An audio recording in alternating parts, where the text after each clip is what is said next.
Dan Martell says, hire to buy back your time, not to create more management work. So today we're going to talk about managing contractors without losing your mind. Let's get into it. Taking creatives from chaos to clarity. Welcome back to Creativity Made Easy. I'm your host, Dustin Pead, creative consultant for creative businesses, and I am here today to talk to you about managing contractors without losing your mind. But before I get into that, I want to remind you that everything we do here at Chief Creative Consultants is to help creative businesses unleash their best work.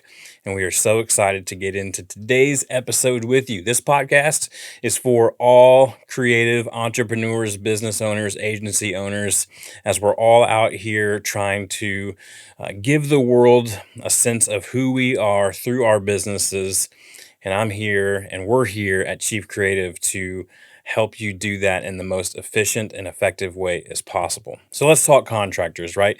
Many of us are no matter what phase of creative business or size of creative business that we're in, we're dealing with contractors, right? And I think it's important to distinguish the difference between contractors and employees. You see, contractors are not employees, right? They need totally different management. They're not the W 2, they're not on the health thing, they're not on the longevity thing. A lot of them are sometimes in and out on a project by project basis. And so we need to trust them enough to deliver without micromanaging them. But the problem is, right, that most of us treat our contractors like employees, which leads to frustration on both sides. We expect the world of them, but we haven't given them clear expectations. In fact, we've given them unclear expectations, right? We haven't given them enough clarity on what it is that we're asking them to do, which leads to missed deliverables or scope creep or over managing, and then you become the bottleneck. Because you undercommunicated, then work doesn't meet the standards that you have set before you. So like I said, we all work with contractors, whether they're short-term or long-term. I've worked with short-term contractors to edit this podcast from time to time. I had a contractor who was doing my social media for an extended period of time, all of which paid off really well. I also have a long-term contractor who's my VA and helps me with all sorts of administrative support, podcast publishing, client communication, client milestones, things that we've talked about on this podcast before. She helps me do all that, and she's invaluable. And so that one's a little bit more like an employee relationship around longer, whereas my other ones are kind of in and out of season, right? So I want to offer just 3 pieces of advice on how to better manage your contractors. The first one is this: you have to have crystal clear scope before you hire them. Right? Before you hire them, you need to know what it is that you actually need them to do. Otherwise, you bring them in, you kind of, let's just figure this out together. And now you're dragging them along and they're getting frustrated. And the longer they are drug along, the more they pick up all the other kind of mess and the dirt along the way, right? And then it becomes muddy and unclear to them what it is that they're even being drug along for. So figure it out, get really crystal clear, paint done as much as you can before you ever even hire them, right? What they do is what you want to specify, right? Specific deliverables, not vague responsibilities, right? Like, I just need you to go shoot this thing, right? Or I need you to go help them with marketing, right? No, it's, hey, I need you to be at this shoot at this time. Here's the shot list. Here's the briefing that we need. Here's everything you need to know about the project in order to deliver us good results. It's not help with marketing. Hey, hey, I need you to edit 4 podcasts every month. I need them to be delivered by Monday by the end of day each week, right? What they don't do, you need to define that as well, right? Define those boundaries up front, because their success is measured on the clear quality standards that you set, right? Hey, these are the boundaries. We don't go to the left or to the right of these. You can play in this sandbox, but you can't go to the right or the left of it. I was having this conversation with my assistant just earlier today, and we were talking about how creatives don't like to be put in a box, and how I think that that's one of the biggest misconceptions of in all of creativity, is that creatives don't like to be put in a box. And I told her, and it kind of clicked for the first time, this language. I said, you know what? Creatives want to be put in a box, but it has to be a sandbox. It can't be a packaging Amazon box with a lid on it because it suffocates them and confines them into that one space. But if they're in a sandbox, now they can mix and match and morph all sorts of things and mold castles and animals and all these different things together, but they are still within the parameters that you gave them of the sandbox. So creatives do want to be put in a box. It just needs to be a sandbox, not a shipping box. So the boxes that we give them, right, define the boundaries right up front. We're going to define that sandbox right up front. We're going to give them how success is measured. We're going to give them clear quality standards. This is what quality looks like for us here. We're going to give them examples of what we're looking for. And we're going to give them our revision policy up front. Hey, how many rounds of revisions? What triggers additional fees during this process, right? All that stuff needs to be up front. So number one way to manage contractors better is to have a clear, crystal clear scope before you ever even hire them. Now, my second tip for managing contractors for creative businesses is one that often creative leaders and agency owners miss is they go, okay, I hired him, I gave him the clear scope, I put him in the sandbox, I made sure he had our quality standards painted, done, all that stuff, and then we just let go at that point. And 6 to 8 weeks goes by and we don't hear things and we don't know what's going on and we don't know if it went well or it didn't go well, what's going, like what the struggles are, what the successes are, where they might need additional clarity, all that. So what we're going to do is we're going to establish a weekly rhythm with our contractors. It doesn't need to be any more than about 15 to 30 minutes, depending on how many contractors you're managing and what the scope of their work is. But once a week for 15 to 30 minutes, whether it's you or your ops person at Chief Creative, right? We're going to sit down with our contractors and we're going to review completed work. We're going to address any blockers that we have. We're going to go ahead and assign the next week's deliverables. Hey, by next week, this is what we want to see, right? We're going to sync up on communication for questions. Hey, we talked about this on Slack. Did you happen to see that email, right? And all of that's going to happen without you having to daily manage because you're going to trust the process and the gaps between those check-ins.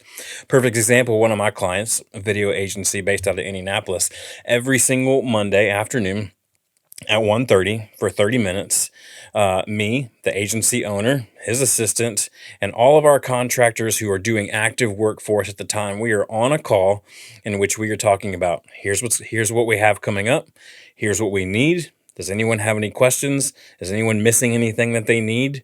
It's 30 minutes at the most. Oftentimes, it's even less. Everybody's in the same place to answer questions. It's a bit of an old school stand-up meeting, right? But we have that structured communication. It's built into our weekly rhythm. If you're working with us, you know every Monday at 1:30, we're going to do a quick check-in to make sure everybody has everything they need, address the blockers, assign next week's deliverables, sync up on any communication that's been floating around, but we're not going to get into the day-to-day management with them. Hey, I wanted to interrupt this episode to tell you something. You know, most creative consultants hand you a strategy document and they wish you luck. We do things differently at Chief Creative Consultants. We work with you as your fractional COO team. So we implement alongside your creative agency, not from the sidelines. So think do versus do framework, custom project management systems, and team workflows that actually stick. We're talking 10 to 15 plus hours recovered every week, eliminated deadline panic, and creative teams that know exactly what to do. So if your agency is scaling but your operations are stuck, let's fix that together. Head on over to dustinpead.com to schedule a discovery call today. Okay, now let's get back to the show. So this last piece is something that me and my clients have been talking about for a while. So we already talked about, hey, we need crystal clear scope beforehand. That's number one. Number two, we need to have structured communication and some sort of weekly rhythm, right? And number three is we need to deliver based on milestones, not hourly supervision. The shift that we're seeing in today's industry, we've been seeing it for a long time, but the old way is that we pay contractors for hours, not for outcomes. But that switch has been mega happening, mega shifting, right, over the last decade and really in the last handful of years, where instead the most successful businesses are paying contractors for outcomes, not for hours, right? We set those clear deadlines, right? Hey, edits are due by the end of day on Monday, not, hey, work on this at some point this week and then let me know when you're done. Giving them that much of a freeway to run, number one, it racks up your bill pretty quickly. It's harder for you to budget and plan accordingly, right? And if you have that crystal clear scope, then it should be best served for everybody to have a set price to say, if you deliver this outcome, this is what we're going to pay you. It doesn't matter if it takes you 45 minutes or 45 hours, right? Hopefully, there's not that big of a gap. But if we can set those clear things, we can quality check throughout the process, the thing gets delivered, and everybody gets the exchange of goods and services and money and outcome at the end that they were promised at the beginning, because it's deliverable based milestones, not trading money for hours. This also allows you to take your hands off the steering wheel a little bit and let them figure out the how, right? You've given them the why you need it, and you've given them the what, and you've given them the when with deadlines, right? You've given them the who's involved, all those things. But when it comes to the how, that's why you hired them. You hired them because they are capable to do the how. So pay them accordingly. Pay them for what the outcome is that they produce, not for how long it took them to produce that. So to recap, our 3 ways to manage contractors without losing your mind is crystal clear scope before you ever hire them. Number 2, a regular weekly structured communication. Doesn't have to be very long at all, but make it clear and make it regular. And number 3, deliverable based milestones, not hourly supervision and hourly pay anymore. So in order to do this right, you're going to have to trust and verify, right? You're going to have to trust the contractors to do the work their way. You're going to have to verify deliverables that meet your standards at those check-ins, but you're going to have to trust and not micromanage the process for them every step of the way. And a great way to do this, a great way to hand everything over when you need to hand everything over, is what we call document or record everything, right? Every time you are doing something for a client, you want to document that and go, that's that client's standard operating procedure. That's that client's quality standard. And we're going to document that. And so when we bring on the new contractor, they can reference those existing documents and they know exactly what it is that they're after, especially if you can do it via video. Do a Loom video and say, hey, you're watching this video because you're working on this client, you're working on this project for this particular client. And this particular client likes A, B, and C, and they really don't like X, Y, and Z. So make sure you keep those things in mind as you get into the project. Let us know if you have any questions. Good luck. Boom. Simple as that, right? Obviously, you can revise those documents and those videos as you go along, but you want to keep that stuff in-house and in hand as quickly and efficiently as possible. Again, that's something that we can help with at Chief Creative. So we talked about what to do. Let me just give you a quick red flags to avoid, right? Don't hire contractors without any kind of written down scope, right? Quit paying hourly without deliverable milestones, right? You're either going to pay hourly with deliverable milestones, or you're going to just straight up pay for the project or for the outcomes and know, I'm trusting you to do this work in the best, most efficient way possible, as long as it meets your quality. All right. Stop managing contractors like employees. They don't have benefits or fixed hours or daily supervision, but they do owe you weekly check-ins for sure. And stop assuming that they know your standards without documenting those things. Make sure they have that. So if you follow those 3 things and you avoid those red flags, what's going to happen is your contractor is going to deliver on time without you having to chase them down, right? Your quality is going to get consistently better week over week, right? You're not the one answering the same questions over and over again because you've documented the answers to all those questions, and you can actually take a week off and the work continues. Let me just say this to wrap this up, just a personal bit here. I've been really convicted, and I read this I'm trying to remember what book it was. Maybe it was in E-Myth. And he says in that book, and I'm blanking on his name right now, I apologize. He says in that book that some of us build these businesses to the point where we don't necessarily own a business anymore. We've just built ourselves our own job, right? So do you have a business or do you have a job? And if you have a business, then you can take a week off and the work will continue.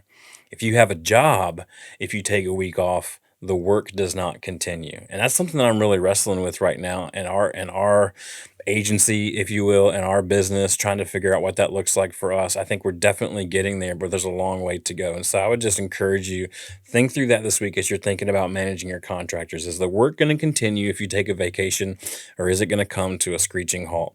If it's going to come to a screeching halt, that means you need to get the right people on the bus, and you haven't found them yet. And trust me, I would love to be that person for you. If you're listening to this, I would love for our company at Chief Creative to be that operations arm for you. So if you're interested, reach out to me, dustinpead.com, or you can find me on Instagram at dustinpead, DustinPead. So a few action steps here for this week, right? If you have current contractors that you haven't already defined scope for, stop what you're doing, define the scope, what they do and what they don't do, and what their success metrics are. For the next time that you hire a contractor, you're going to create that deliverable-based contract, not the hourly supervision model. And at some point this month, go ahead and start implementing your weekly check-in rhythm with your existing contractors. It might feel like herding tigers or herding cats, as Todd Henry says, herding tigers. It might feel like that in the beginning, but trust me, that clarity will be invaluable for them to deliver the excellence that your business requires. Next week, we're going to get in episode 149. We're getting closer to that episode 150 I was teasing about. It's going to be an amazing week, or amazing episode, a few episodes from now. But next time, episode 149, we're going to talk about the one SOP that will change everything in your creative business. I cannot wait to talk to you then. Have a great week. We'll talk to you next time on Creativity Made Easy.